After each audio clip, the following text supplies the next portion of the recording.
Hello there, I'm Toyosi and welcome to my channel. In today's video, we'll be diving into the world of company shares, different types of shares that a company issues, and the key differences between each type. Ultimately, which one is also available to you as an investor.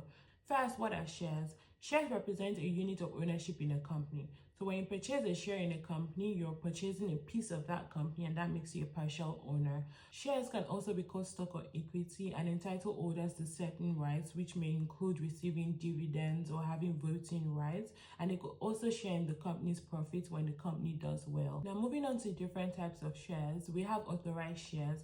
Authorized shares is the total number of shares that a company can legally issue as approved by its shareholders or board of directors. It's necessarily not all traded on the market, but look at it as a supply of shares that a company has available to sell either now or in the future. Next, we have outstanding shares.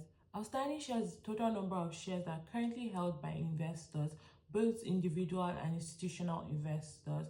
So when you're calculating a company's market capitalization or earnings per share, you make use of the outstanding shares.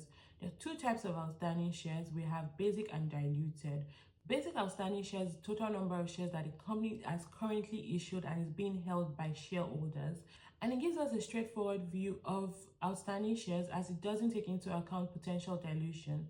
And this brings us to diluted outstanding shares. This is the total number of shares that a company will theoretically have if all of its dilutive securities were exercised, for example, stock options on warrants or convertible securities. What are stock options or warrants? These are usually issued to employees or investors, and it gives the holder the right to purchase company shares at a predetermined strike price.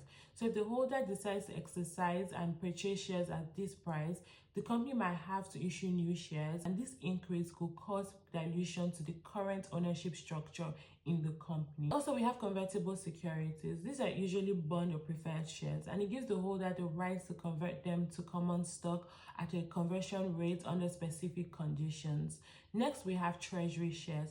Treasury shares is when a company repurchases its shares and keeps them in the treasury. These shares do not have voting rights or rights to dividends, and the company could decide to either cancel them or reissue them in the future. So if the company is looking to increase its stock value, it could cancel the shares, and if it's looking to raise funds in the future, it could reissue the shares to the public. Next, we have restricted shares.